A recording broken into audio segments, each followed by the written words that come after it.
Sekejap, recording dia baru, okay. A'udzubillahi minasyaitanirrajim. Bismillahirrahmanirrahim. Alhamdulillahirabbil alamin. Hamdan hamidin, hamdan syakirin, hamdan yuwafi ni'amahu wa yukafi'u mazidah. Ya Rabbana lakal hamdu kama yanbaghi li jalali wajhika wa 'azimi sultanik. Allahumma salli ala Muhammad wa ala ali Muhammad كما صليت على إبراهيم وعلى آل إبراهيم وبارك على محمد وعلى آل محمد كما باركت على إبراهيم وعلى آل إبراهيم في العالمين إنك حميد مجيد.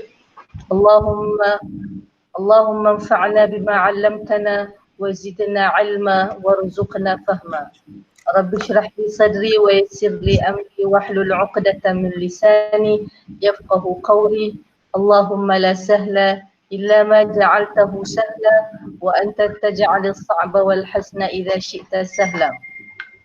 ربنا اغفر لنا ذنوبنا ولوالدينا وارحمهما كما ربيانا صغارا ولمشايخنا وللمعلمين ولأساتذتنا ولمن أحسن إلينا ولجميع المسلمين والمسلمات برحمتك يا أرحم الراحمين.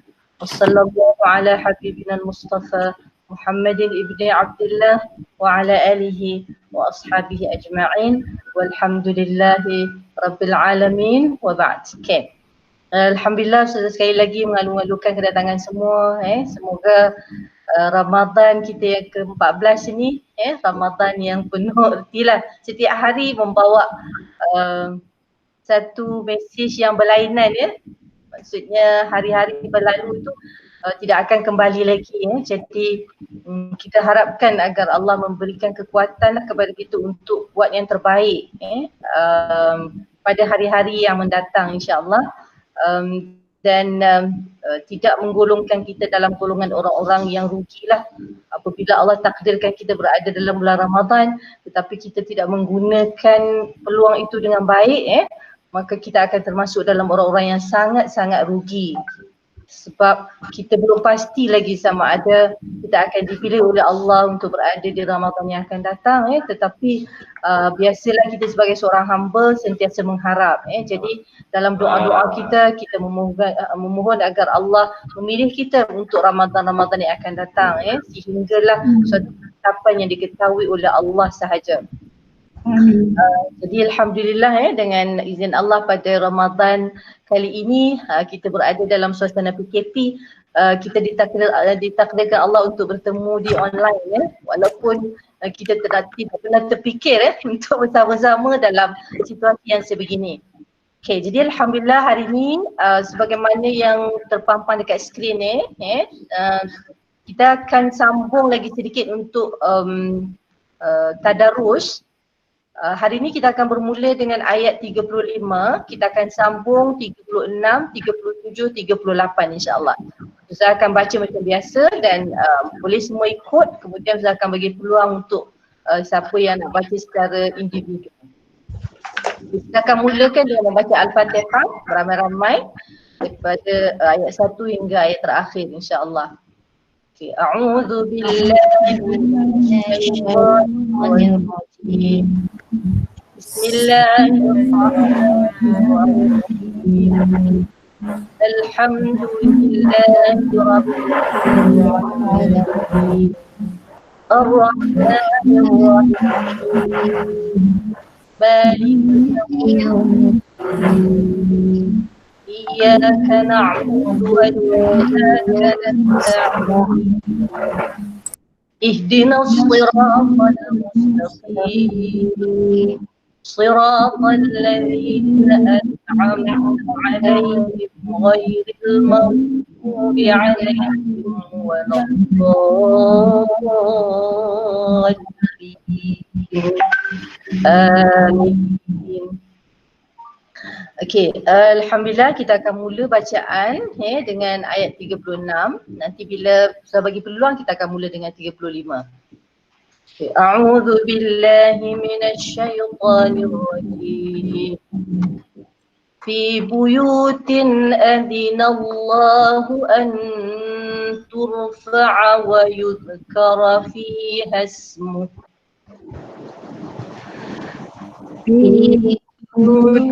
الله أن ترفع ويذكر فيها ويذكر فيها اسمه يسبح له فيها بالغدو والآصال. ويذكر فيها اسمه يسبح له فيها بالغدو والآصال. Hari tu saya dah bagi tahu perkataan ni ada kesalahan. Perkataannya ada kesalahan. Cuma sekarang ni saya cuba cari program yang seumpama ni yang ada terjemahan, belum lagi dapat yang sebeginilah. Jadi saya nak supaya semua ambil nota dekat sini bahawa yang ini perkataan asal ni di sudut penulisan dia ada kesalahan. Jadi yang ni salah lah. So kita akan betul. Kita baca wal asal, dua harakat, sal ni dia matikan. So kita baca tadi wa yuzkara fiha ismuhu yusabbihu lahu fiha bil ghudwi wal asal. Lagi sekali. ويذكر فيها اسمه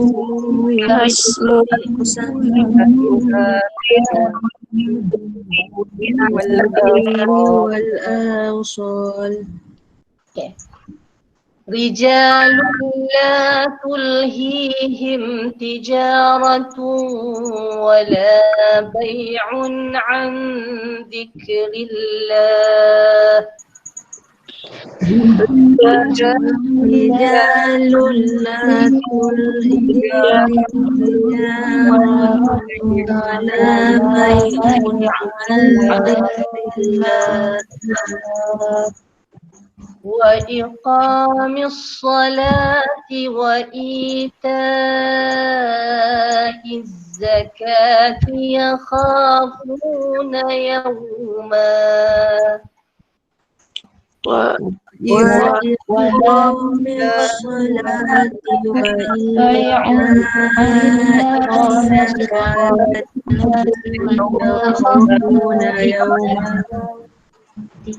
يخافون يوما تتقلب فيه القلوب والأبصار.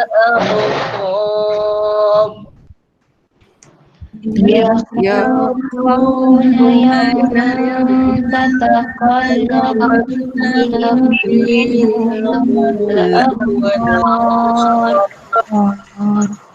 ليجزيهم الله أحسن ما عملوا ليجزيهم الله أحسن ما عملوا ويزيدهم من فضله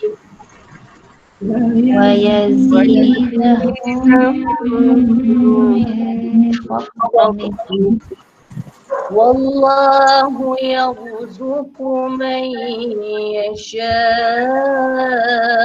بغير حساب.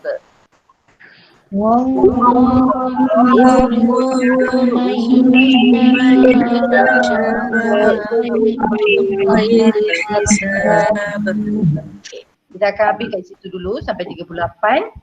Okay, so saya nak ambil balik. Kita akan mula balik dengan ayat 35. Saya akan bagi peluang 35 sampai 38. Siapa yang nak baca yang mana-mana pun boleh. Daripada ayat 35 sehingga 38. Okay. So boleh mula siapa yang nak baca untuk tadarus kita? Saya seorang Pak Izzah. Boleh. Thank you Pak Izzah. Ayat 35. A'udzu billahi minasy syaithanir rajim. Allahu nurus samawati wal ardh. Mathalu nurihi kamishkatin fiha misbah. المصباح في زجاجة Okay. الزجاجة كأنها كوكب ضوئي يوقد من شجرة مباركة Okay. يوقد من شجرة مباركة زيتونة يوقد من شجرة مباركة زيتونة لا شرقية ولا غربية Okay. Oh. يكاد زيتها يضيء ولو لم تمسسه نار نور على نور يهدي الله لنوره من يشاء Okay. ويضرب الله الأمثال للناس Okay. والله بكل شيء عليم. Okay, bagus. Alhamdulillah. Pak Izzah ada soalan ke? Apa-apa soalan? Ada saja, insyaAllah. Okay, Alhamdulillah. So kita go to the next one. Ayat 36. Siapa yang nak baca? Boleh?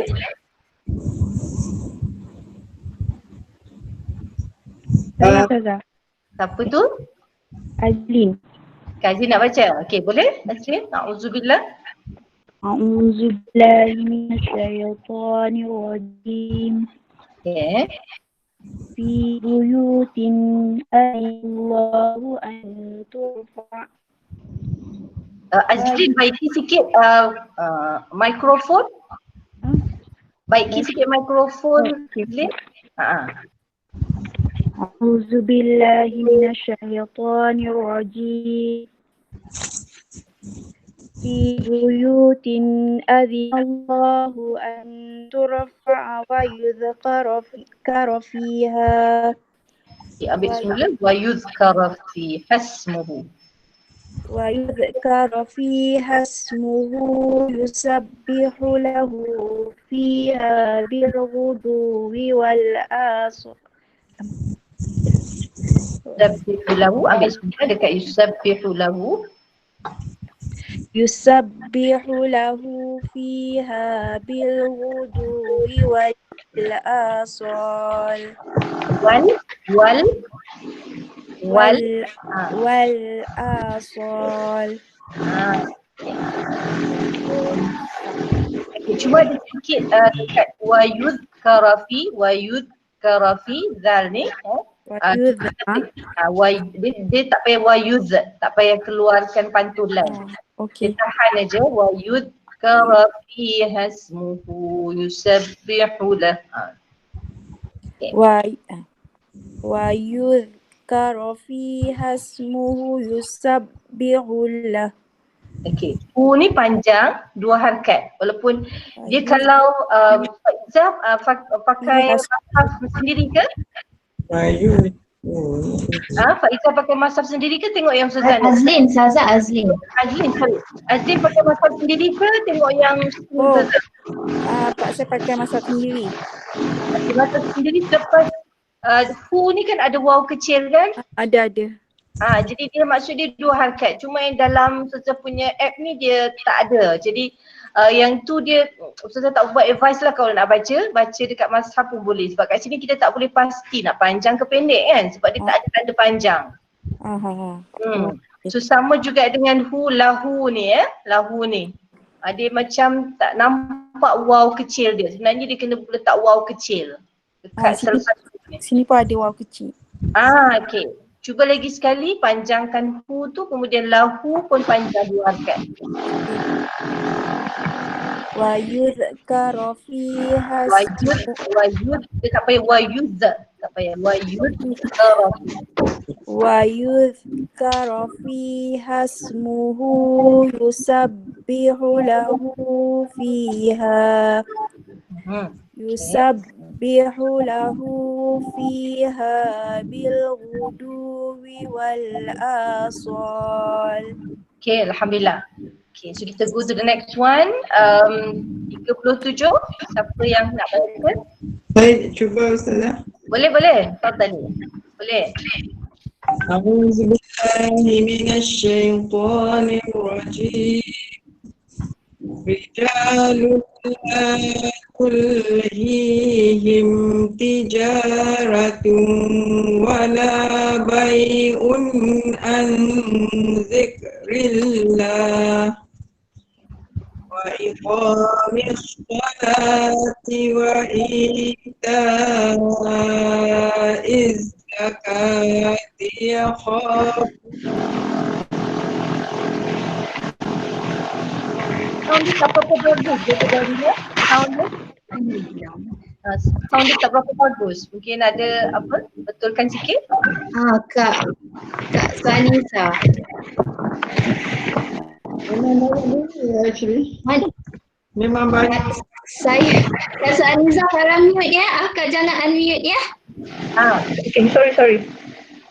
Okey. Boleh. Okay, okay, dah terlalulah. Yang mana tadi? Kat mana tadi? Wa iqamis salat. Wa iqamis sholati wa ita'iz zakati yakhafuna yawman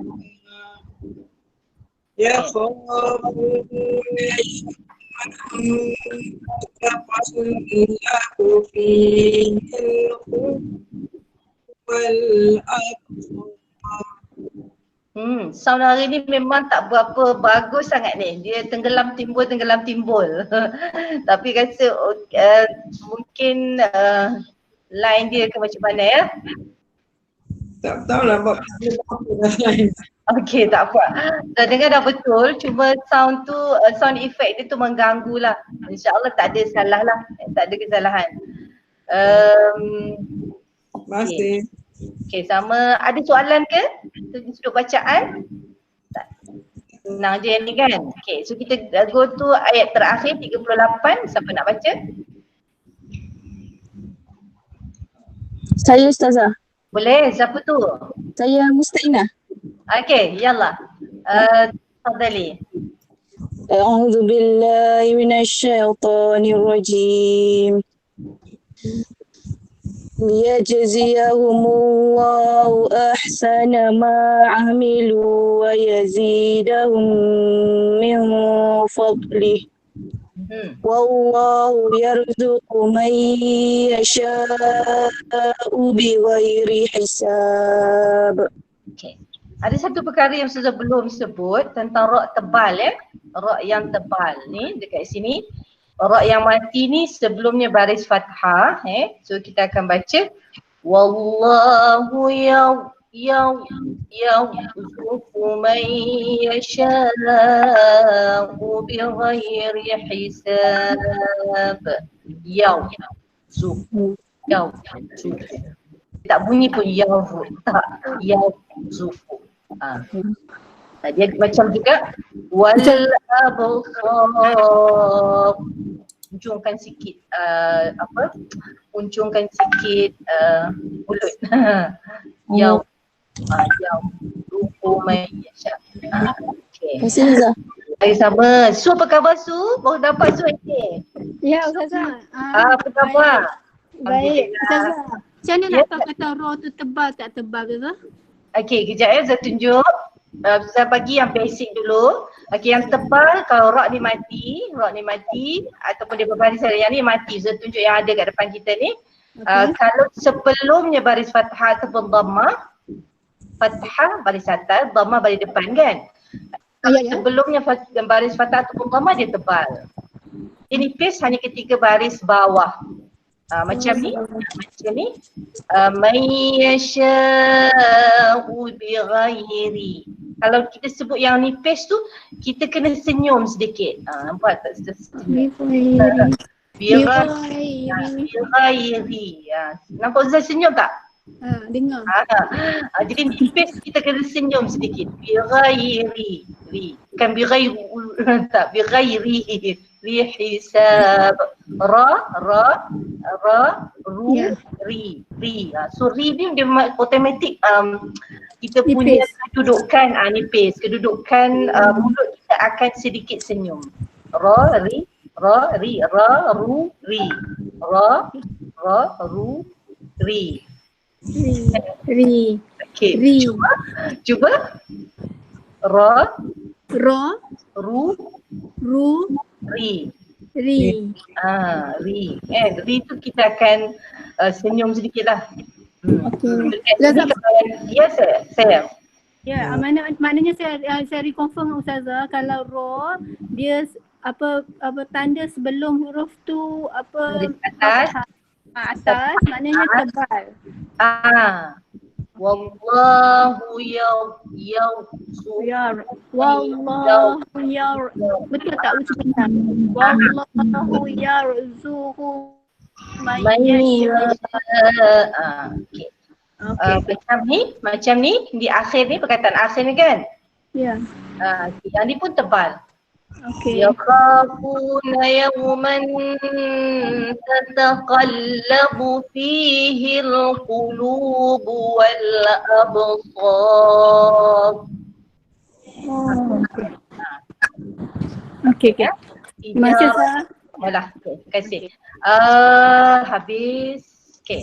So kita mula balik ayat yang before tu ataupun kita nak sambung. Kita ada masa lagi ni. Tak apa, supaya kita guna di page ni, Ustazah akan sambung dan Ustazah akan buka peluang untuk baca. Kita akan tambah lagi satu. A'udzu billahi minasyaitonir rajim. وَالَّذِينَ كَفَرُوا أَعْمَالُهُمْ كَرَابٍ بِقِيعَةٍ يَحْسَبُهُ الظَّمْآنُ. أعوذ بالله من الشيطان الرجيم والذين كفروا أعمالهم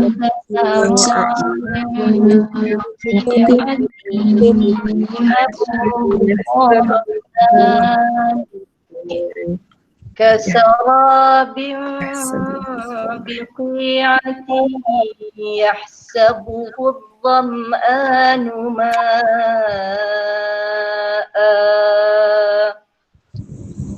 كسراب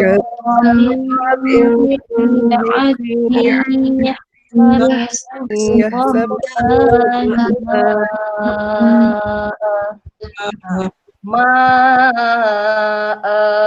dua harakat.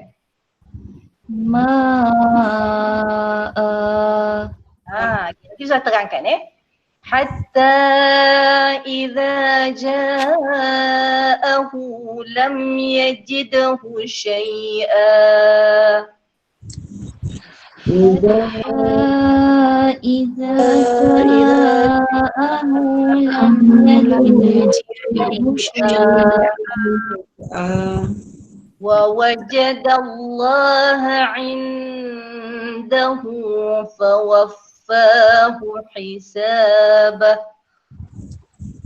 ووجد الله عنده فوفاه حسابه والله سريع الحساب والله سريع الحساب.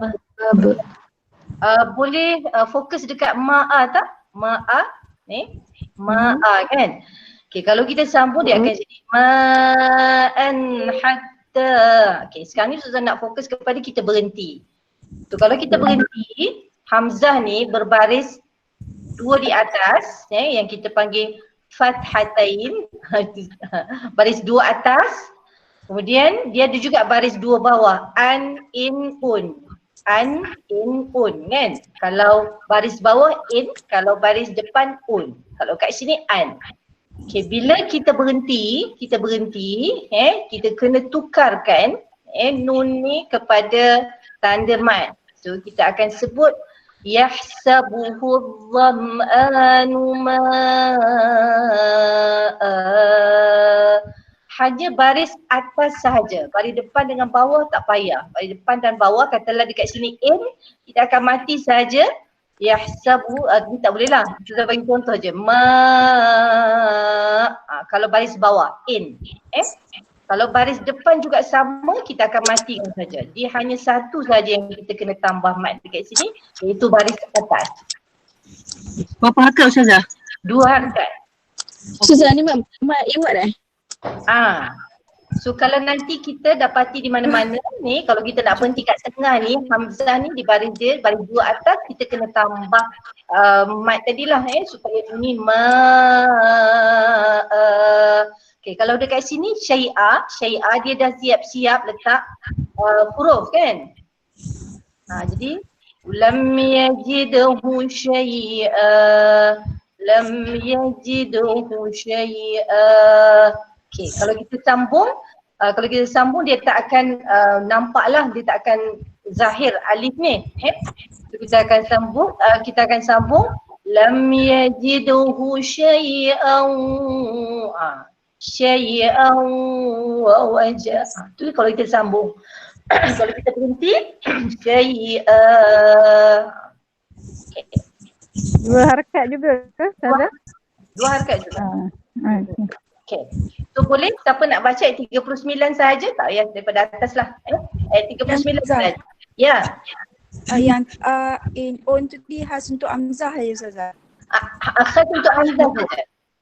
Sebab kalau huruf lain biasa akan diletakkan di hujungnya alif siap-siap. Okay, nanti kalau jumpa saya akan tunjuk. Jumpa saya akan tunjuk insyaAllah. Okay, siapa nak baca ayat 39? Saya nak cuba Ustazah. Boleh? Siapa tu? Sharifah. Okay, Sharifah. Fadali. A'udzu billahi minasyaitonir rajim. Walladzina kafaru a'maluhum kasarabin biqi'atin yahsabuhu zam'an. Okay. Ambil semula kasarabin biqi'atin yahsabuhu zam'anu ma'a. Okay. Lepas tu terus sambung. Sharifah kan? Ya. Ra ni kena tebalkan sedikit, penuhkan sedikit angin dalam mulut tu. Yahsabuhu dham'anu ma'a. Sebab dia huruf isti'la, huruf tebal. Okey. Ya. Boleh? Yahsabuhu zam'anu ma'a. Lepas tu saya terus hatta tu. Ma ni panjang sikit lah sebab dia 5 harakat. 5 Yahsabuhu zam'anu ma'a. Okey, sambung. Hatta iza ja'ahu lam yajidhu syai'a. Lam yajid. Ada qalqalah tu. Lam yajidhu syai'a.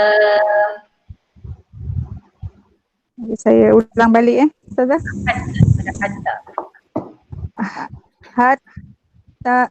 Hatta iza ja'ahu lam yajidhu syai'a. Okay.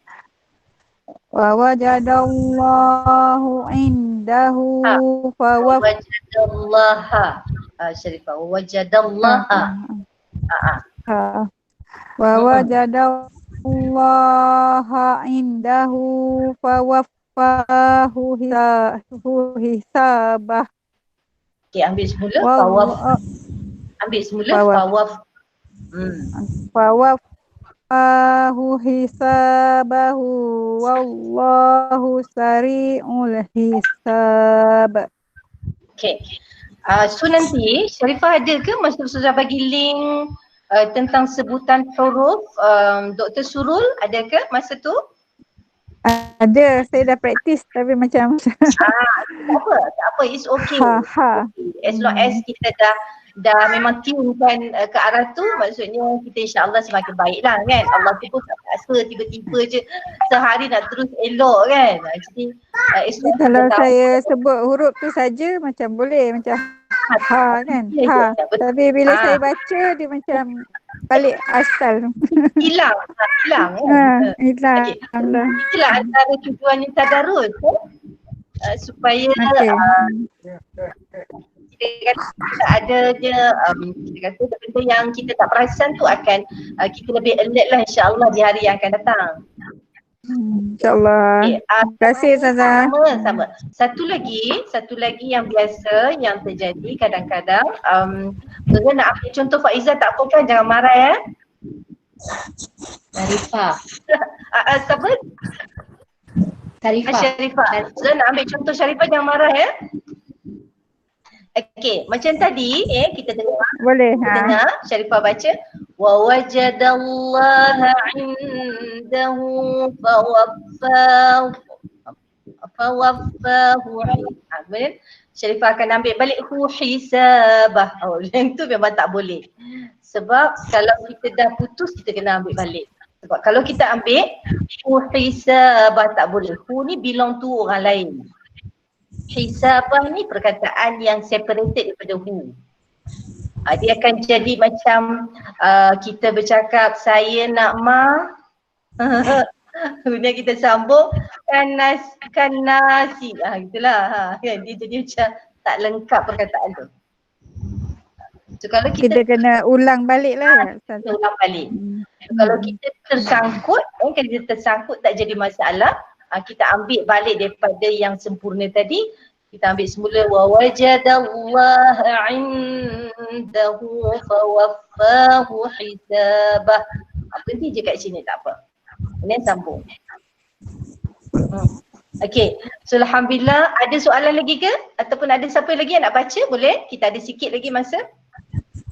Ustazah, dia memang semua dekat sini. Tu memang dia tak tulis wow tanda panjang. Sebab tu kita sangat crucial kalau kita silap membeli mushaf, dia tidak membantu kita sebenarnya. Jadi masa nak beli mushaf pun kita kena confirm bahawa mushaf tu adalah friendly untuk kita.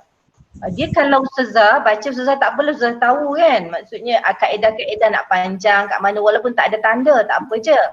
Tapi kalau macam kita tak boleh nak scan kat mana panjang, jadi kita tak boleh pakai mushaf tu sebab nanti akan berlaku banyak kesalahan. Macam ni kan, indahu, dua harakat ni tapi tak ada tanda. So kita bila kita solely bergantung kepada tulisan, kita tak akan tambah, jadi kita akan baca indahu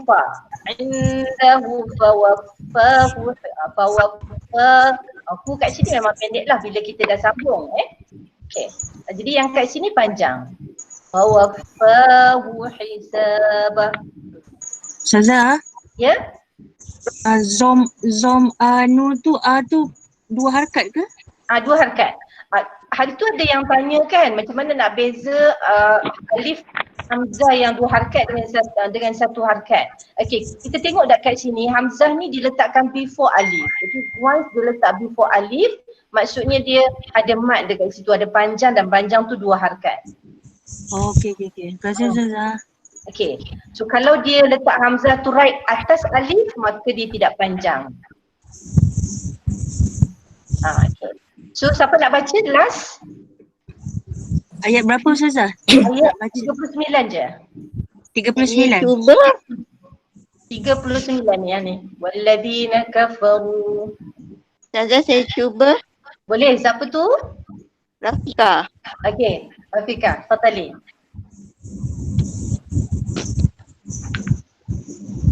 A'udzu billahi minasyaitonir rajim. Walladzina kafaru a'malum kasarabim biqi'atin yahsabuhu ماء Okay. كسراب بقيعة يحسبه الظمآن ماء حتى إذا جاء Hatta idza jaa. Berhentilah. Okey, ambil semula. حتى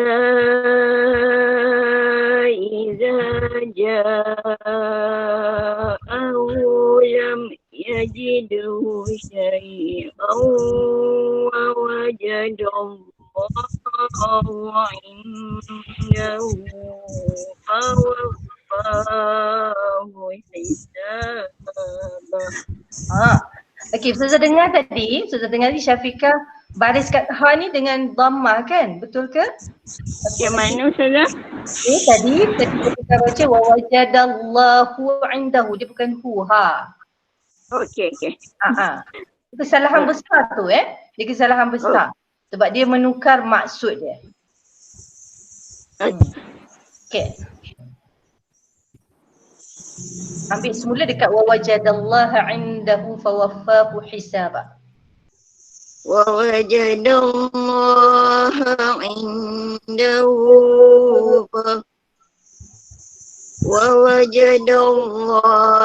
عنده فوفاه حسابه.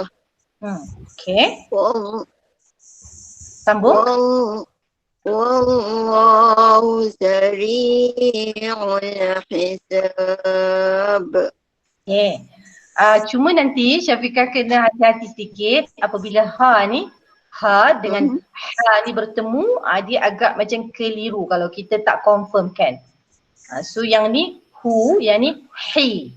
Hu, hi. Dia tempat keluar yang berbeza, makhraj yang berbeza. Yang ni huruf ha, yang ni ha yang pedas kat dalam sikit. Yang ini dekat tengah, hu, yang ni dekat ha dekat bawah. Okay, so nanti mungkin boleh pastikanlah.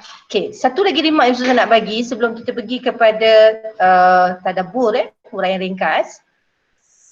Bila kita berhadapan dengan ayat-ayat panjang, kita kena ready lah kat mana nak berhenti. So berhenti pun kena sempurna. Contohnya kita dah habis nafas dekat idza ni habis dah nafas dah, tak boleh dah pergi dah. So kita matikan saja, kita matkan saja ni. Katalah sampai sini idza. Ustaz ambil semula. Hatta idza ja'ahu. Sebab bila katalah dekat sini kita nak berhenti, ja'ah. Habiskan je lah, matikan je. So berhenti. Ustazah. Ja'ahu tu, hu tu dua harakat ke? Dua harakat. Oh. Okey. So sebab tu Ustazah, kalau dalam mashaf siapa yang tanya tadi? Ika. Siapa yang tanya Ustazah tadi? Syafiqah? Ika. Okey. So Ika baca Ustazah punya skrin ke ataupun di mashaf sendiri? Skrin Ustazah. Okey. So skrin Ustazah ni tak berapa friendly lah. Maksudnya kena tengok dalam mashaf. Dia kat sini, dekat sini kecuali kalau kita dah mahir, kalau kita mahir kita sendiri tahu beza. Okey. Jadi kalau kita tak mahir memang tak boleh pakai ni. Tak boleh pakai. Kalau dalam mushaf memang dia ditunjuklah ada waw kecil Dalam mushaf dia akan ada waw kecil.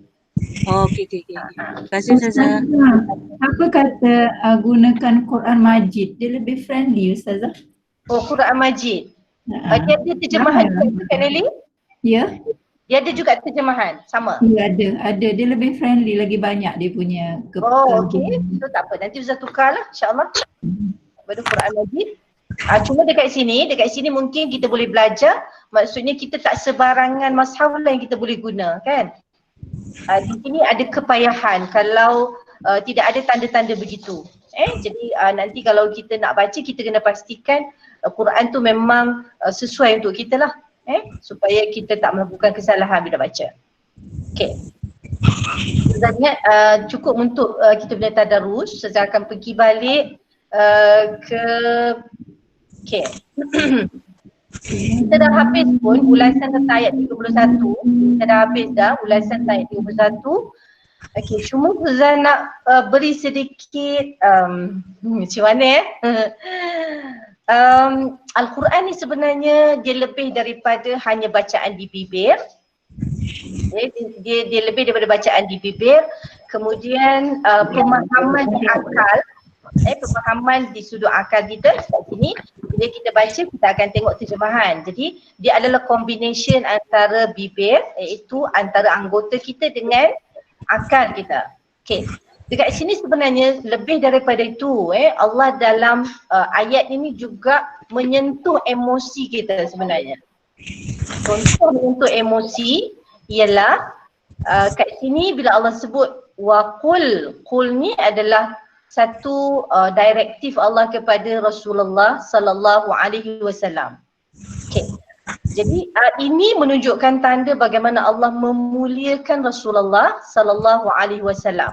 Direct daripada Allah, Allah yang mentalqinkan Nabi SAW. Kita tahu kan talqin kalau orang mati, orang tu yang baca kan. Jadi dekat sini apabila Nabi SAW membaca seolah-olah kita kata dia boleh faham bahawa ini adalah direct daripada Allah. Jadi emosi yang akan ada dalam diri dia adalah rasa satu kemuliaan yang tidak terperi apabila Allah Subhanahu Wa Taala sendiri mengajar Nabi sallallahu alaihi wasallam. So dekat situlah dalam surah Ar-Rahman yang kita baca bila Allah sebut Ar-Rahman 'allamal Quran. Ar-Rahman 'allamal Quran. Maksudnya Allah yang bersifat dengan Ar-Rahman dialah yang mengajar Al-Quran. Cuma kat situ dia tidak jelaskan dalam ayat itu siapa yang Allah ajar. Jadi sudah pastilah yang pertama sekali Allah ajar adalah baginda Nabi sallallahu alaihi wasallam. So sekarang saya nak tambah sedikit sentuhan emosi kepada kita sebagai orang-orang yang termasuk dalam perkataan mukminat. Mukminat ni wanita yang benar-benar beriman. Dan keimanan itu dia jaga sepanjang masa. Jadi kita boleh dapat satu info bahawa keimanan tu boleh tergugat. Jadi kita sentiasa kena jaga. Sebab dia boleh digugat. Jadi di sini Allah nak beritahu kita bahawa wahai wanita-wanita yang beriman, sekarang ni kondisi kamu adalah suatu tahap yang sangat mulia. Maka disebabkan oleh anugerah Allah itu kamu berada dalam keadaan beriman dan keimanan itu kamu mesti jaga. Jadi bila kita faham dekat situ kita tahulah bahawa ini adalah direktif daripada Allah SWT di mana ia dipertuturkan oleh Nabi sallallahu alaihi wasallam khusus untuk wanita-wanita yang mukminat. Lam ni adalah menunjukkan khususnya dialog ini ataupun perkhabaran ini untuk wanita-wanita yang beriman. So kita kalau kita faham di sudut emosi, once kita baca ni kita akan lebih pay attention sebab kita kata ya Allah, Allah itu sangat sayang kepada kita di mana apabila dia nak memberikan satu direktif bagaimana dia bercakap dengan kita dengan cara yang sangat lembut, dengan cara yang penuh menunjukkan kasih sayang Allah Subhanahu Wa Taala. Jadi Allah perakui mereka yang akan menjalankan apa saja hukum yang Allah akan sebutkan ini, mereka tergolong dalam golongan orang-orang yang mukminat, dan ketika mereka melaksanakan arahan Allah ini maka dalam keadaan mereka melaksanakan itu mereka akan sentiasa mendapat pujian Allah. Contoh, bila kita keluar, kita betul-betul jaga diri kita, menepati apa yang Allah sebut, menjaga mata daripada melihat yang haram, kemudian berpakaian dengan menutup aurat yang sempurna, maka perbuatan yang kita lakukan menurut arahan Allah itu mendapat pujian daripada Allah selagi mana kita berada dalam keadaan itu. Cuba bayangkan, kita keluar Allah puji, bukan sebaliknya. Jadi bila dalam keadaan tu perasaan kita untuk mengikut arahan Allah itu akan lebih kita rasa kita akan rasa teruja untuk mengikut arahan Allah itu. Okey, contoh begini. Macam mana kalau mak dengan anak, mak dengan anak. Okey, mak dengan anak, mak dah bagi arahan pada anak. Dan arahan itu kita kata arahan yang sangat lembut, arahan yang sangat lembut. Okey, dan anak pun juga dah faham. Okey, bila anak buat, walaupun mak tak tengok, nampak tak? Tetapi semua perbuatan anak itu menggambarkan betapa ibu itu sangat bangga. Nampak tak? Betapa ibu itu sangat bangga dengan apa yang telah dilakukan oleh anaknya. Kerana apa yang disarankan itu, yang disuruh itu memberi kesan yang sangat baik kepada anak itu, memberi manfaat yang sangat besar kepada anak itu. Jadi ini memberi kesan kepada kita, kita akan sentiasa jaga. Ya Allah, janganlah aku keluar ni Allah marah. Biarlah apa yang aku buat ni Allah puji. Biarlah apa yang aku buat ni Allah suka. Macam tu. Nampak tak? So dia menyentuh emosi sebenarnya. Tapi sentuhan-sentuhan emosi itu tidak boleh difahami kecuali kita memahaminya dalam bahasa Arab. Ustaz tak sebut di awal lah, takut nanti ganggu pemahaman kita kan. Sekarang Ustaz nak bagi sedikit sentuhan emosi di mana Allah menyentuh emosi kita. Allah kata sekiranya kamu melaksanakan apa-apa saja arahan Allah di dalam ayat ini, maka sebenarnya condition kamu itu, keadaan di mana kamu melakukan arahan Allah itu, kamu sentiasa mendapat pujian daripada Allah Subhanahu Wa Taala. So kita bukan nak meminta perhatian orang, tak. Kita pakai dalam keadaan menutup aurat yang sempurna. Kalau Allah suruh kita akan buat sebaik mungkin, maka dengan tindakan kita itu, maka keluarlah kita dalam keadaan Allah sentiasa memuji kita. Walaupun kita tak dengar, kita rasa bangga. Kita ni hamba yang sentiasa berusaha untuk mengikut apa yang Allah Subhanahu Wa Taala sarankan. Dan apabila kita ikut saranan Allah itu, maka kita tidak akan sengsara. Kita akan menjadi orang-orang yang berjaya. Jadi disitulah yang akan membuang segala rasa susah, segala rasa sukar, rasa rimas. Apalah sangat rasa rimas berbanding dengan pujian Allah. Berbanding dengan Allah suka pada kita. Allah sayang kita. Apa tak? Jadi kita akan rasa bukan tujuan aku menutup aurat, bukan tujuan aku berusaha untuk mengikut arahan Allah ini atas sebab sesiapa, tetapi atas sebab aku adalah hamba Allah dan Allah memanggilku dengan panggilan yang sungguh menyentuh hati. Jadi aku sebagai hamba maka akan melakukan segala suruhan itu dengan sebaiknya kerana Allah, dan aku tahu bahawa sekiranya aku melakukan suruhan itu, maka aku berada dalam kondisi yang Allah memujiku, bukan sebaliknya. Dan apabila Allah puji, bagaimana pujian Allah kita nak bandingkan dengan pujian manusia? Sekarang ni Ustazah bercakap pasal diri Ustazah juga kan, kadang-kadang kita mengharapkan pujian manusia lebih daripada pujian Allah. Sedangkan pujian manusia itu hanya di bibir, belum tentu lagi datang daripada hati yang ikhlas. Nampak tak? Kita seronok kan kadang-kadang lebih-lebih lagi kalau opposite sex yang puji kita. Wow, hari ni memang rasa macam kan. Sebenarnya itu adalah tipu daya syaitan. Itu adalah tipu daya syaitan. Jadi apabila kita mengharapkan pujian Allah, maka di akhir sekali dalam ayat ini Allah sebut la'allakum tuflihun. La'allakum tuflihun. Walaupun dalam keadaan kita telah pun berusaha mematuhi perintah Allah, tetapi mesti ada di sana kekurangan dalam pelaksanaan hukum terhadap Allah itu, maka diakhiri ayat ini dengan watubu ilallahi jami'an. Berkembalilah kamu kepada Allah wahai orang-orang yang beriman, lelaki dan perempuan, ayyuhal mu'minun, Allah ulang lagi. Sifat al-mu'minun ni adalah satu sifat yang Allah recognize, Allah puji, Allah hargai. Kerana sifat inilah yang akan membawa kepada kebahagiaan, akan membawa kepada kejayaan. Kejayaan mendapat redha Allah. Dan apabila Allah redha, maka dunia ini menjadi milik orang itu dan juga akhirat. Kalau Allah benci, maka belum tentu di dunia dia akan mendapat apa yang dia kehendaki, di akhirat lagi-lagi susah. Jadi itu sedikit sentuhan yang Ustazah nak kongsi di sini lah. Banyak lagi sebenarnya. Banyak lagi sebenarnya. Kemudian pendetailan-pendetailan ni supaya kita tidak berada dalam keadaan serba Semalam ada orang tanya, Ustazah kalau ni macam ni mahram ke tak? So dalam Islam dah ada jawapan. Kita tidak akan hidup dalam keadaan yang serba salah. Maksudnya semua akan ada clearnya. Semua akan ada clear cut. Kalau macam ni boleh tak?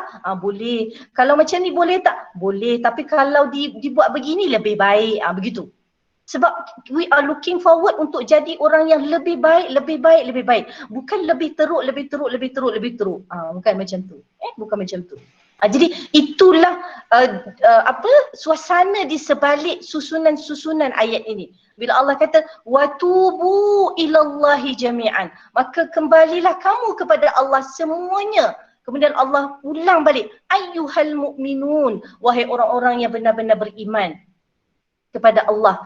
Maka Allah akhiri dengan la'allakum tuflihun, maka kamu akan mendapat kebahagiaan, kemenangan, keceriaan dalam kehidupan kamu di dunia dan di akhirat. Okey, boleh tak tu? Yang ini bila kita dah faham baru Ustazah boleh masuk. Kalau tak nanti takut dia mengganggu. So itu elemen-elemen emosi yang ada di sebalik ayat-ayat. Sebab itu kita bahasa Arab ni Allah pilih sebagai bahasa Al-Quran sebab dia boleh bagi semua dimensi manusia. Dia boleh menyentuh semua dimensi manusia. Dia boleh menyentuh fizikal manusia, boleh menyentuh akal, boleh menyentuh emosi, dan begitu juga dengan ruh. Mengimani dengan keimanan yang sebenar-benarnya bahawa ayat-ayat ini adalah daripada Allah Subhanahu wa ta'ala, bukan daripada Jibril dan bukan juga daripada Nabi sallallahu alaihi wasallam. Okey, habis. Itu di sebalik ayat lah. Okey, nanti saya tambah lagi sikit-sikit. Okey, kita akan pergi kepada ayat 23. Ayat 23. Okay, ayat 23 ni adalah satu hukum di mana Allah Subhanahu Wa Taala nak meletakkan satu perhatian kepada masyarakat Islam, di mana Allah memerintahkan ankihu wa ankihul ayama minkum.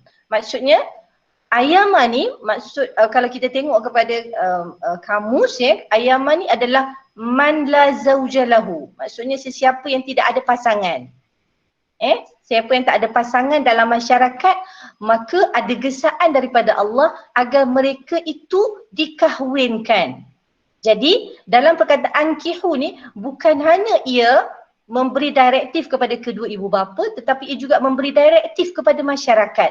Masyarakat kena ada prihatin kepada individu-individu yang ada dalam masyarakat. Kalau mereka dapati dalam masyarakat itu masih ada ramai lagi bujang yang belum berkahwin, kemudian wanita yang belum berkahwin dan sudah sampai kepada usia yang boleh berkahwin, maka kamu kena saling tolong-menolong untuk mengahwinkan mereka dengan pasangan yang sesuai dengan mereka. Jadi supaya masyarakat Islam itu adalah masyarakat yang terpelihara, maka apabila mereka sampai ke tahap di mana mereka ingin berumah tangga, maka disediakan ruang untuk mereka berumah tangga kerana untuk melepaskan hawa nafsu yang menjadi fitrah kepada lelaki dan wanita. Okay. Jadi di sinilah bila Allah kata dan kahwinkanlah orang-orang bujang, lelaki dan wanita. Bujang maksudnya yang belum berkahwin ataupun orang itu dah berkahwin tetapi kematian isteri ataupun kematian suami, maka di situ juga ada anjuran untuk mencari pasangan untuk mereka. Sama ada yang belum berkahwin, yang masih lagi bujang, yang masih lagi anak dara ataupun yang telah berkahwin tapi sudah kehilangan pasangan, maka di situ ada gesaan untuk masyarakat menolong mereka ini untuk mendapat pasangan hidup. Yang janda juga ke Ustazah? Janda Yang lah. janda juga sama, ibu muda ataupun janda. Maksudnya siapa-siapa yang tak ada pasangan, yang memang kita kata masih lagi boleh mencari pasangan, maka di situ ada satu gesaan dalam masyarakat supaya kita menolong mereka mendapatkan pasangan. Sebab masyarakat Islam ni nak hidup dalam keadaan yang bersih daripada zina, bersih daripada pertuduhan zina. Jadi untuk bersih daripada zina, kita kena pastikan, maksudnya mereka yang berhak untuk mendapat pasangan, dicarikan pasangan untuk mereka. Dan proses untuk mendapat pasangan itu saling memberi jalan dan memudahkan urusan-urusan mereka. Okey. Kemudian wassalihina min ibadikum, bukan saja di kalangan mereka yang merdeka tetapi juga di kalangan hamba juga. Tuan dia kena tengok kalau hamba dia ni memang ada keperluan untuk dikahwinkan, maka menjadi satu tanggungjawab kepada tuan dia untuk mengahwinkan dia. Sekiranya dia nampak hamba tadi memang memiliki sifat-sifat yang baik untuk menjadi seorang suami yang bertanggungjawab. Begitu juga dengan hamba perempuan. Sebab itulah disebut antara kriteria yang fokus kepada hamba adalah wassalihin. Maksudnya orang-orang yang benar-benar ada kelayakan di kalangan hamba dan sama ada hamba lelaki ataupun hamba wanita. So dia menyeluruh. Menyeluruh. Okay. So Solihin tu tak termasuk maknanya orang biasa, tak kriteria solihin tak apa ke? Okey, orang biasa ni dia memang dah include sebab merdeka tu pada pemahaman orang Arab adalah memang termasuk orang yang termasuk dalam maksud salih tu dah include dalam tu. Tetapi kalau hamba ni kenapa? Sebab hamba ni kadang-kadang perangai dia tak elok kan, belum lagi dapat dibentuk dengan baik. Jadi dia belum lagi kita kata ada gesaan yang sebagaimana gesaan kepada orang merdeka untuk dikahwinkan. So jadi ini juga tanggungjawab kepada tuan dia untuk memperbaiki akhlak dia lah, memperbaiki diri dia supaya dia menjadi seorang yang baik juga. Maksudnya kita kata pendidikan dia tidak boleh diabaikan, akhlak dia juga tidak boleh diabaikan. Tapi kalau orang merdeka ni memang dah confirm tidak boleh diabaikan dan sifat-sifat kesalehan tu mesti ada kepada orang merdeka. Sebab kita kata memang dalam masyarakat kalau merdeka ni dia memang ada banyak peluang untuk dia menjadi seorang yang baik. Okay. So kita nampaklah kondusifnya, maksudnya apa yang ada di dalam Al-Quran dan bagaimana Allah mengatur susun atur dalam masyarakat. Okay. Kemudian dekat sini kita katakan kadang kita nampak ada dah yang lelaki ni ada kita kata kesesuaian untuk berkahwin tapi tak ada duit lah pula. Kan takut juga nak kahwin kan, sekejap lagi nak bagi makan apa kat isteri. Jadi dekat sini Allah memberikan jaminan in yakunu fuqara ayughnihimullahu min fadli. Kalau kamu dapati mereka sama ada yang merdeka ataupun hamba, kamu dapati mereka itu miskin, maka yakinlah bahawa Allah akan memberikan kekayaan kepada mereka dengan limpah kurnianya. Maka kalau kita kata dia memang ada ada beberapa kelebihan pada dia, ada tenaga, maka dengan perkahwinan itu akan menolak dia untuk bekerja. Kalau kalau kahwin pun malas juga, yang tu memang kena ubat lah supaya kemalasan itu hilang. Tapi jaminan Allah SWT kalau nak berkahwin maksudnya dia takut kefakiran, maka Allah memberi jaminan dekat sini. In yakunu fuqara ayughnihimullahu min fadli. Allah akan memberikan kekayaan kepada mereka dengan kelebihan daripada Allah, dengan kurniaan Allah Subhanahu Wa Taala. Kemudian Allah sebut wallahu wasi'un alim, Allah itu maha luas kurnianya dan maha mengetahui akan kedudukan mereka yang kita nak kahwinkan ini. Ustazah, Ya saya? Kalau kita kan kita galakkan untuk kahwinkan, tapi kalau yang nak kahwin tu banyak sangat kriteria dia ada nak dan list dia tu banyak macam sebab tu dia tak kahwin. Yang tu kita kena nasihatlah, manusia tak ada yang sempurna. Supaya dia masuk dia bukan idealis dia tak boleh terlalu idealis sebab kehidupan ni tidak semuanya begitu. Jadi orang-orang ni kadang-kadang dia semangat lebih, senarai dia tu banyak sangat sampai tak cukup kertas kan. Jadi kita kena nasihat sebagai orang-orang yang kita kata dah melalui berbagai-bagai pengalaman, kita perlu menasihati mereka supaya mereka lebih realistik, bukan terlalu idealis lah. Okay. Okay, so nak pergi lagi sikit. Okay, di sini Allah menjawab, mungkin juga sambungan daripada pertanyaan Fazlin tadi.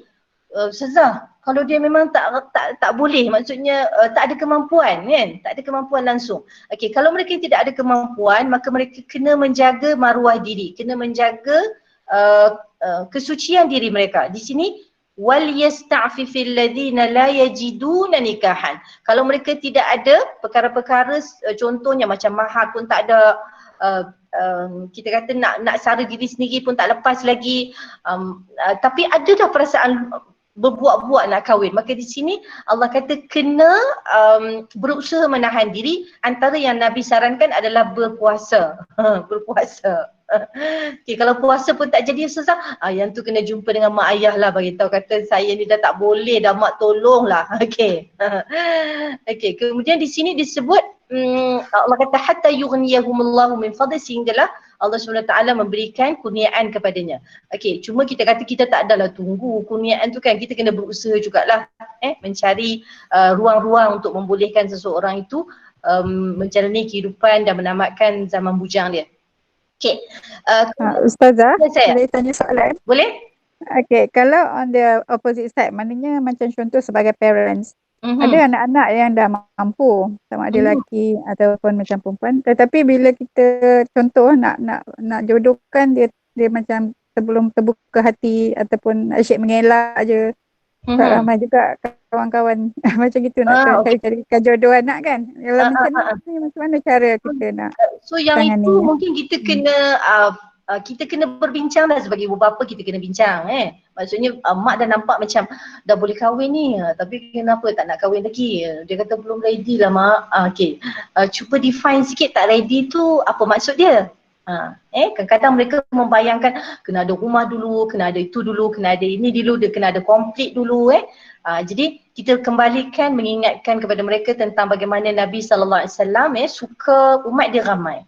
Jadi kalau kita menangguhkan perkahwinan, sedangkan yang ni Dr. Dalila yang kena cakap ni, tempoh subur seorang lelaki dan wanita tu, kita kata dia ada period-period tertentu untuk melahirkan zuriat yang saleh, zuriat yang bagus, yang mempunyai kualiti tinggi. Maksud dia ada fasa-fasa tertentu. Jadi kalau macam anak perempuan antara umur begini sehingga umur begini adalah waktu yang sangat-sangat dituntut untuk berumah tangga dan akan melahirkan zuriat yang berkualiti tinggi. Yang tu kita kena ambil kira lah.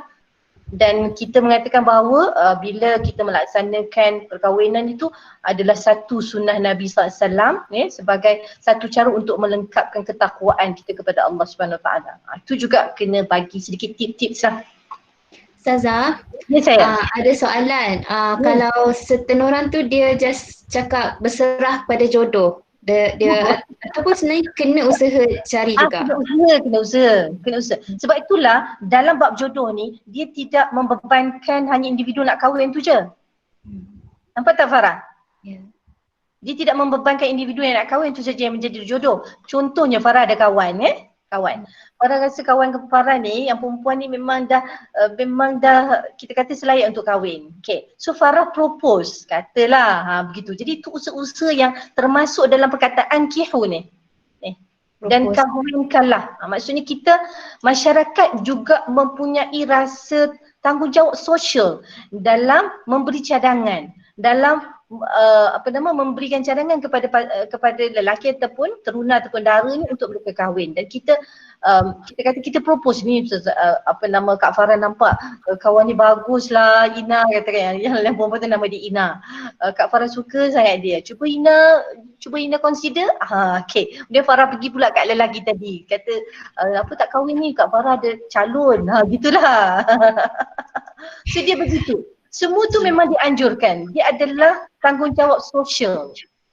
Tanggungjawab sosial. Ada lagi soalan. Kalau terpaksa meminjam loan untuk galakkan perkahwinan, bagaimana Ustazah? Sebab kosnya agak tinggi zaman sekarang. Okey. Dia dalam hal ini, sebab itu kita kata kena ada kefahaman di kalangan masyarakat jugalah. Tidak demand begitu tinggi. Sebab kita perkahwinan yang diredai adalah perkahwinan yang simple. Perkahwinan yang simple. Tidak membebankan diri dengan hutang. Sebab sebenarnya bukan kenduri itu yang merupakan fokus utama kepada kehidupan rumah tangga. Kehidupan rumah tangga yang fokus utama adalah selepas perkahwinan. Jadi kalau mereka telah pun ada hutang kan sebelum kahwin, maka itu akan menyusahkan kehidupan mereka selepasnya. Kan? Jadi memang kita tak boleh nak tutup mulut kan. Kita tak boleh nak bandingkan kita dengan orang yang ada kemampuan. Kalau orang yang ada kemampuan tidak menjadi masalah. Tetapi kalau kita tidak mampu, maka kita orang kata kena ukur baju di badan sendiri. Kan? Ukur baju di badan sendiri. Jadi Suzan nak jugalah berkongsi kan, walaupun belum ada lagi menantu angkat dah ramai dah. Menantu sendiri belum ada. Jadi kemungkinan kalau kita ada kemampuan sudah ibu bapa kena adalah sedikit tabungan untuk memudahkan perkahwinan anak-anak. Ia adalah satu kita kata apa nama? Satu saham yang sangat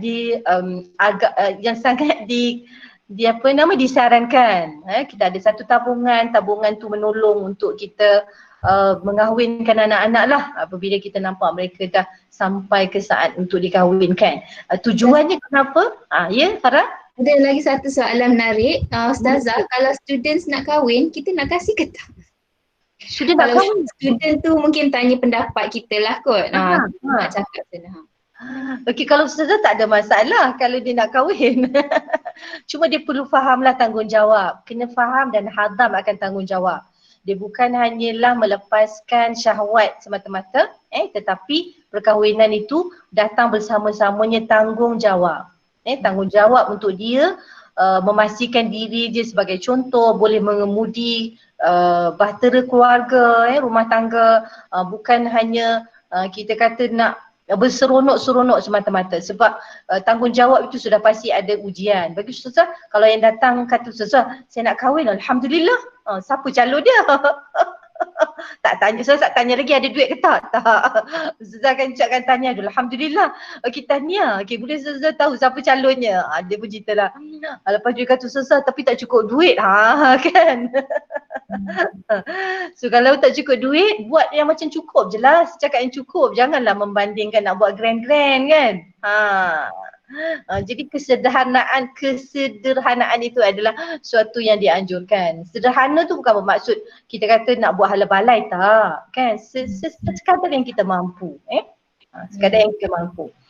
Nanti insyaAllah Ustazah akan bawa beberapa cerita daripada para sahabat macam mana mereka ni memang Sayyidina Ali radhiyallahu anhu sendiri, dia bukan orang yang kaya.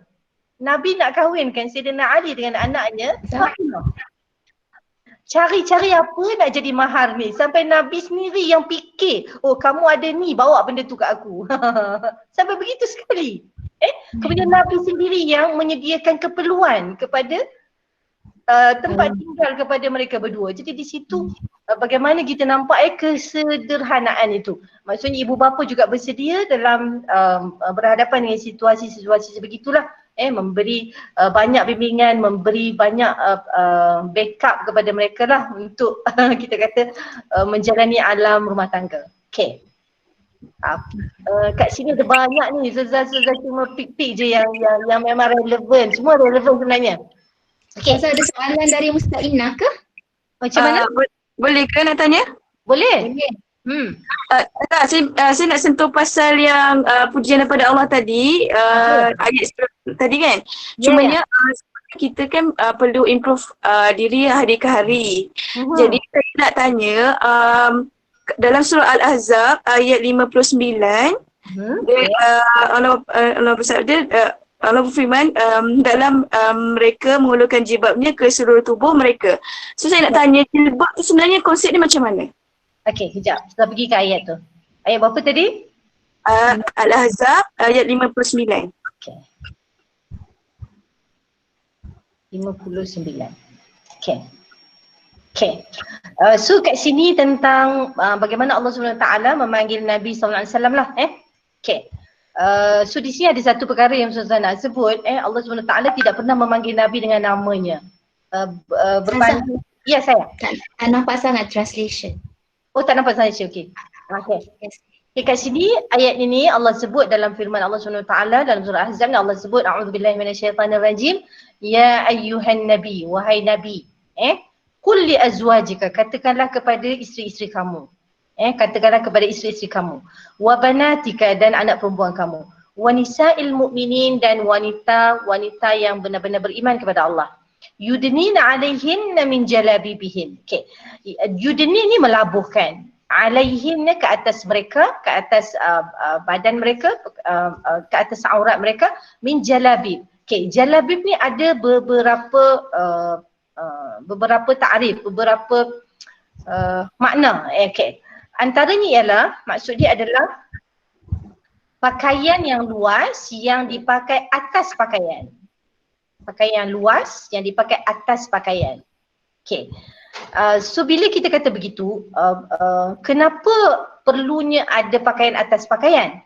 Okay, bila kita bincangkan tentang zina semalam, sudah kata zina ni bukan hanya perhiasan, sama ada perhiasan berbentuk emas ataupun perak ataupun aksesori. Okay, perhiasan juga merujuk kepada batang tubuh wanita itu sendiri. Okay, jadi pakaian ini luas. Kenapa? Kerana nak menutup bentuk badan wanita tadi. Jadi sebab itulah antara maksud kepada jalabib ialah pakaian yang dipakai di atas pakaian dalam.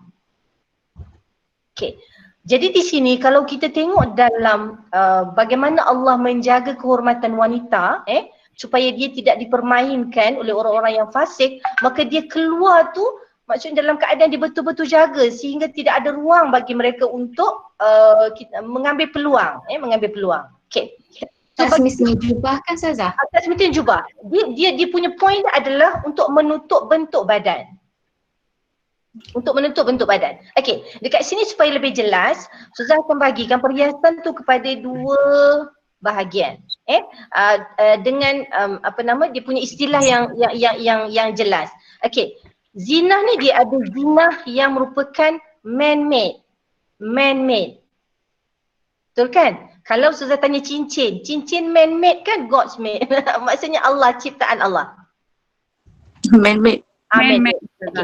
Kalau man-made lawannya apa dalam bahasa Inggeris? God's made. Macam kaku je nak sebut. Perhiasan ni ada dua. Kalau dalam bahasa Arab dia sebut zinah muktasabah. Muktasabah ni man-made. Man-made. Kalau yang Allah punya creation, maksudnya ciptaan Allah, zinah tu disebut zinah khalqiyah, zinah yang memang Allah cipta. Okay, zinah yang Allah cipta adalah badan wanita tu sendiri dengan bentuk badannya.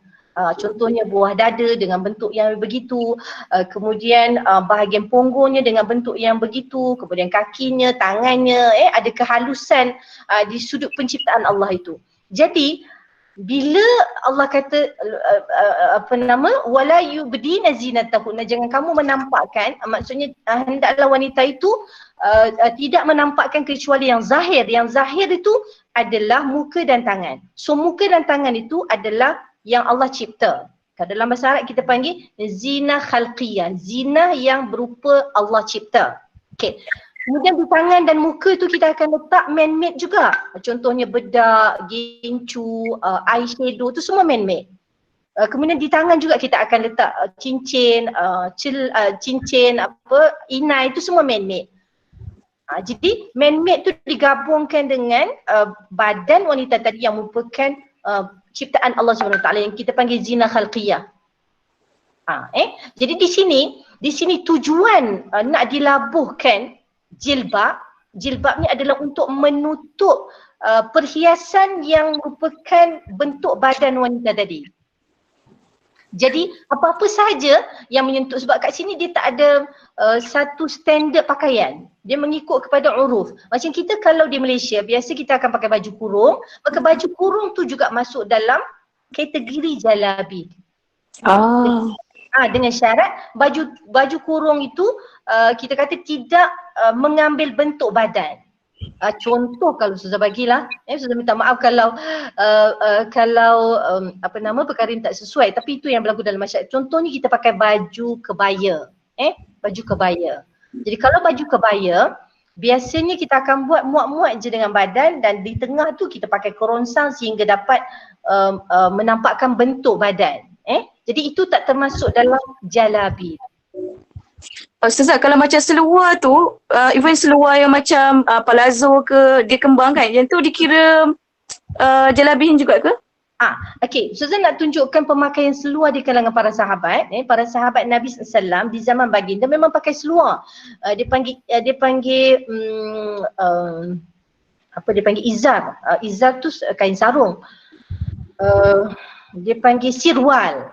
Sirwal. Sirwal macam kita lah seluar. Sirwal tu dalam bahasa Arab. Dalam bahasa kita dah melayukan jadi seluar. Mereka memakai seluar panjang di dalam, pakaian tu di luar. Sebab dia lebih selamat kalau pakai seluar. Maksudnya kita kata memang ada satu riwayat menyatakan ada seorang wanita dia jatuh daripada kuda kemudian di hadapan Nabi SAW. Kemudian wanita tadi alhamdulillah memakai seluar panjang, maka auratnya terjaga. Maka Nabi SAW memuji wanita itu. Jadi apa yang kita dapat di sini adalah wanita di zaman Nabi SAW mereka pakai seluar tapi ada baju yang cover ke atas dia.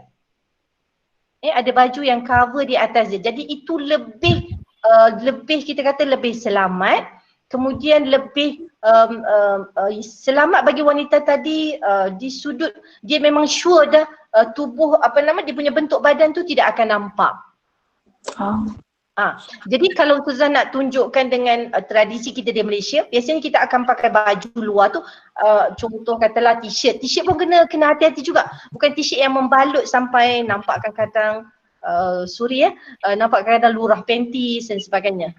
Yang tu belum cukup lagi syarat. Sebab itulah kita dalam masyarakat yang memang tahu akan hukum hakam ni, kita perlu kepada kawan-kawan. Sebab kadang-kadang kita tak perasan kita berjalan kat belakang, kita tak nampak kan. Jadi perlu kepada sahabat-sahabat yang menegur supaya kita tahu bahawa kita keluar tu dalam keadaan Allah sentiasa memuji kita. Bukan mendapat laknat daripada Allah Subhanahu Wa Taala. Na'udzubillah min dzalik. Okey, jadi kat sini konsep jalabib ni adalah pakaian yang tidak menampakkan bentuk badan. Okey. Sebab kenapa? Kerana zalika adna. Kerana inilah satu indikator kepada wanita yang mukminat. So jilbab ini adalah satu pakaian yang menjadi penanda aras kepada wanita tadi memang benar-benar beriman kepada Allah. Memang benar-benar go for ridha Allah Subhanahu Wa Taala. Bukan untuk menunjuk-nunjuk. Sebab di sini Allah memberikan zalika, pemakaian wanita tadi terhadap jilbab itu adalah penanda kepada penanda yang senang untuk kita lihat kepada an yu'rafna fala yu'zain. Maksudnya bila dia berkeadaan begitu menjaga diri, maka dia jarang dikacau, dibuli oleh kita kata orang-orang yang tidak berakhlak. Jadi itu yang kita dapat daripada sinilah. Maksudnya bagaimana Allah meletakkan satu cara pemakaian yang cara pemakaian itu akan melambangkan identiti wanita tadi. Melambangkan identiti wanita tadi. Jadi bila kita memakai berdasarkan apa yang Allah sebut ni, jadi kita akan bangga kerana kita membawa identiti sebagaimana yang Allah kehendaki. Cara maksud fashion tak kisah. Fashion tak kisah macam mana pun. Yang penting dia boleh cover bentuk badan. Warna Ustazah. Ya. Saya pernah terdengar kalau pakaian kita tu boleh sesuai untuk solat terus, mana yang itulah yang terbaik. Yang itulah yang terbaik. Betul, sebab dia memudahkan kita. Dia memudahkan kita. Jadi Ustazah ada share jawapan daripada mantan mufti wilayah. Ustazah minta sangat baca sebab ia banyak penerangan-penerangan yang terperinci yang Ustazah tak dapat nak terang dalam pertemuan kita yang singkat ni. Jadi kat situ ada beberapa garis panduan, ada penerangan yang lebih jelas. Jadi bila kita baca tu, itulah uniknya Islam. Bila kita faham sesuatu arahan itu dengan kefahaman yang jelas, maka tidak akan ada lagi rasa serba salah. Tidak akan ada rasa lagi memberontak dalam diri kita untuk kita melaksanakan suruhan itu. Sebab yang kita memberontak ni kerana kita tak faham. Satu mungkin kerana pressure daripada masyarakat. Dan masyarakat juga tidak faham. Pressure daripada kawan-kawan yang juga tidak memahami akan bagaimana tata cara pemakaian seorang wanita yang benar-benar beriman. Jadi pressure daripada kiri kanan itu akan menggugat diri kita. Tetapi kalau kita berlandaskan kepada ilmu dan kita bertindak berdasarkan ilmu, maka apa-apa sahaja cabaran itu kita anggap itu adalah suatu cabaran yang remeh, satu cabaran yang tidak akan menggugat keyakinan kita kepada ilmu yang ada pada kita. Itu sangat penting tu. Sebab itu kita tengok para sahabiat, mereka sahabat-sahabat Nabi, mereka tidak pernah tergugat. Okey. Itu satu perkara. Satu perkara lagi, kalau sekiranya wanita dia memperbanyakkan pakai baju berlapis-lapis, katalah siapa Farah. Farah pakai 2-3 lapis. Kita boleh tak kata Farah membazir lah pakai banyak ni, satu cukup lah Farah. Okay. Dia dalam keadaan wanita memperbanyakkan baju di badan dia untuk betul-betul pasti bahawa dia menutup apa yang Allah kehendaki. Pemakaian yang baju yang banyak itu dia tak termasuk dalam membazir. Pelik kan? Dia tidak masuk dalam kategori membazir. Sebab ada dalam satu istilah dalam satu riwayat dia panggil al-mutahashimat. Mutahashimat ni dia pakai baju dalam, pakai lagi atas, pakai lagi, kemudian tutup lagi dengan selendang. Ada berapa tu? 4 kan? Jadi kalau kita kata secara akal biasa kita kata engkau ni banyak sangat membazir. Tapi dalam keadaan tu membazir tu tak apply kepada wanita yang memperbanyakkan baju di badan dia dengan tujuan untuk dia memastikan bahawa dia betul-betul selamat. Hebat tu. Okey, dia ada satu perkara. Okey. Terima kasih Zah. Sama-sama. Okey, kita dah ada lagi beberapa minit lagi. Zah, nak tanya soalan. Boleh, siapa tu? Saya Roslina. Okey Roslina, ya Ina. Fadhali. Nak tanya kalau dalam situasi sekarang, okey kalau kata kita dah pakai semua dah okey dah, maknanya kita dah laburkan tudung, baju dah longgar semua kan. Tapi ada keadaan yang memakai kot pula tu kemudiannya menampakkan. Nampakkan kembali bentuk sebab dia pakai di luar tu untuk formal occasion ke kan. Dan kemudian pula ataupun pemakaian jaket di luar, katalah nak naik motor ke apa kan. So kemudian ataupun kalau silat, ada yang pakai baju nak bergerak pun susah lah kalau silat tu kan. Kemudian ada baju lain di luar tu. Jadi ikat lagi dekat pinggang kan. Maknanya awal tu kita dah sempurna, kemudian untuk sesuatu perkara tu dia menampakkan pula. Okey, dia dalam keadaan ni kalau macam kita kata uruf, dia satu kita kena combine lah antara uruf dengan apa yang kita nak cuba memenuhi pemakaian dalam syariah. Okey, katalah kita pakai dah elok, tapi bila dalam satu situasi majlis rasmi kita kena pakai kot kan. Jadi bila kita pakai kot tu kita pastikan kot tu tidak begitu sempit lah sebab kita dah ada baju jadi uruf mengatakan yang itu dibolehkan. So yang itu dah masuk dalam kategori yang dimaafkan. Maksudnya sebab keperluan bila kita berada dalam majlis ilmu, dalam sesuatu majlis rasmi, katakan kita kena pakai kot kan. Cuma kot tu kita boleh pilih lah kan. Macam mana kot, macam contohnya yang Ustazah nampak Dr. Wan Azizah biasa kan dia pakai kot tu panjang sampai ke bawah lutut kan. Biasa tak nampak? Jadi biasanya yang itu dibolehkan sebab dia meminimalkan bentuk tubuh yang nampak lah. Okey. Cumanya kalau yang nak silat, nak bersilat silat tu. Okey, yang nak bersilat tu dia sekadar keperluan ketika itu sahaja. Nampak tak? Dia memakai pakaian itu sekadar keperluan ketika itu sahaja. Bila nak balik jangan pakai yang tu juga untuk balik. Kebenaran itu hanya ketika ia diperlukan saja. Ustazah, ini sama kes dengan doktor yang nak buat pembedahan yang terpaksa pakai surgical gown dan nampak sedikit. Ya.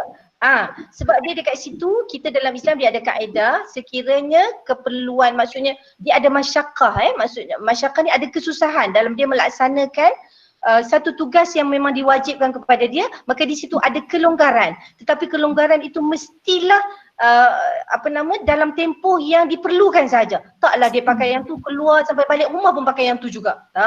Kan? hanya di waktu di mana diperlukan saja. Contoh kita pakai kod macam tu jugalah.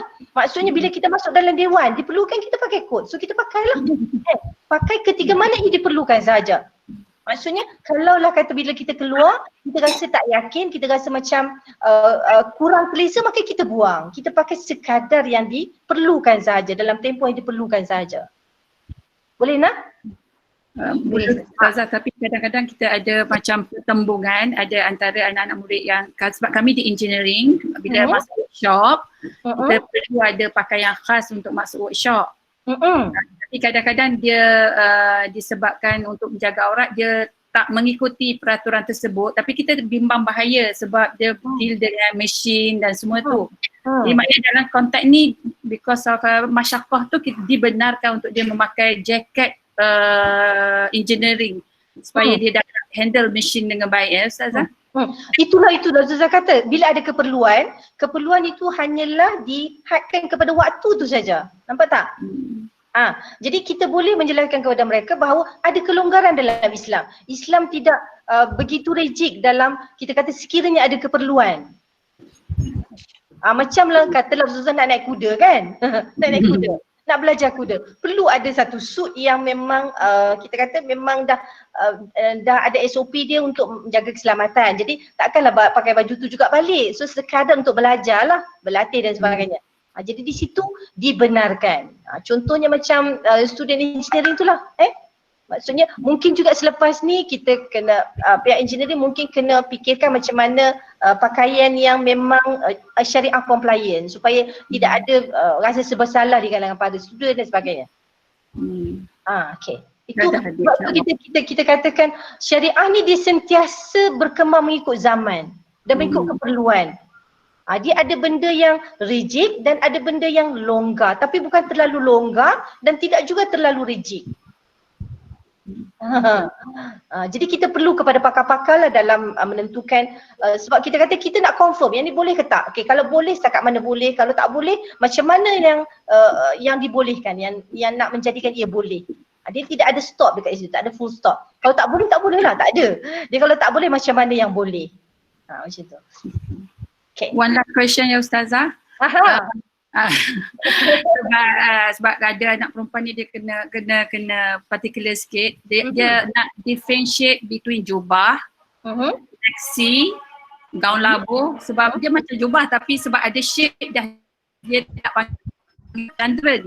Pakar fashion dia kata bukan jubah dah, itu gaun labuh. Tapi sekarang ni penggunaan jubah sebenarnya dia bercampur aduk fashion dia jadi gaun.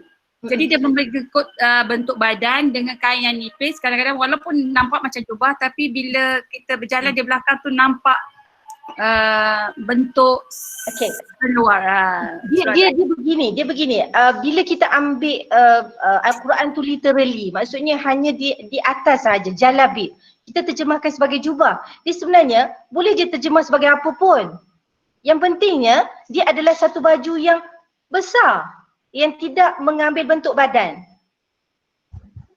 Kalaulah kita namakan dengan jalabib, ni pakai apa ni? Jilbab. Jalabib kan jilbab. Jilbab dia punya singular dia. Tapi sebenarnya tu bukan maksud jilbab yang sebenar.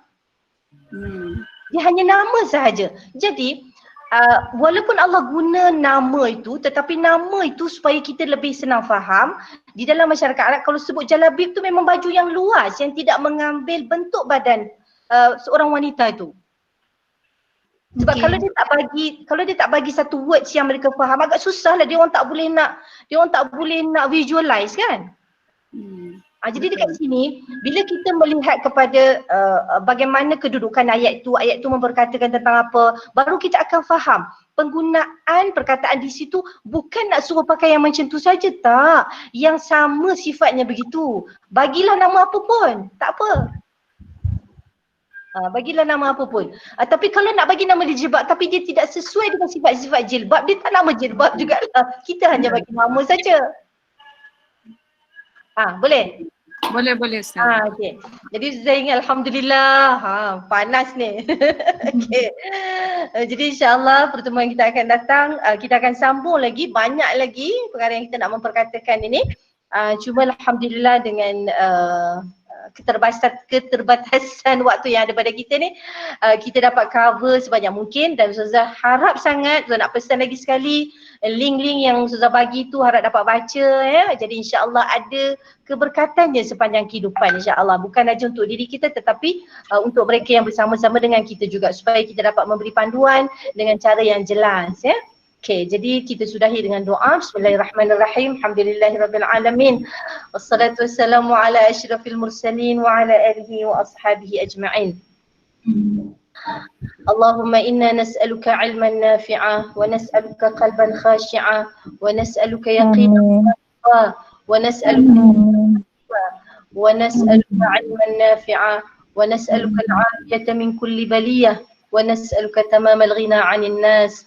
وهب لنا حقيقة الإيمان بك حتى لا نخاف ولا نرجو غيرك ولا نعبد شيئا سواك، واجعل يدك مبسوطة علينا وعلى أهلنا وأولادنا ومن معنا برحمتك، ولا تكلنا إلى أنفسنا طرفة عين ولا أقل من ذلك يا نعم المجيب. ربنا ظلمنا أنفسنا وإن لم تغفر لنا وترحمنا لنكونن من الخاسرين. اللهم إنك عفو تحب العفو فاعف عنا وعن والدينا وعن جميع المسلمين والمسلمات برحمتك يا أرحم الراحمين. ربنا فاغفر لنا ذنوبنا وكفر عنا سيئاتنا وتوفنا مع الأبرار. ربنا آتنا من لدنك رحمة وهيئ لنا من أمرنا رشدا. وصلى الله على نبينا المصطفى محمد بن عبد الله وعلى آله وأصحابه أجمعين.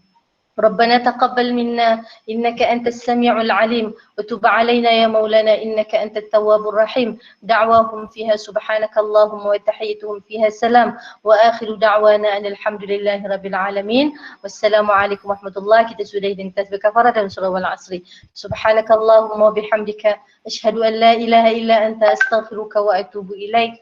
Bismillahirrahmanirrahim. والعصر إن الإنسان لفي خسر إلا الذين آمنوا وعملوا الصالحات وتواصوا بالحق وتواصوا بالصبر. السلام عليكم ورحمة الله وبركاته. Terima kasih Ustazah. Waalaikumsalam warahmatullahi wabarakatuh. Assalamualaikum warahmatullahi wabarakatuh. Alhamdulillah, waalaikumsalam. Terima kasih Kak Farah. Jumpa esok insya-Allah. InsyaAllah.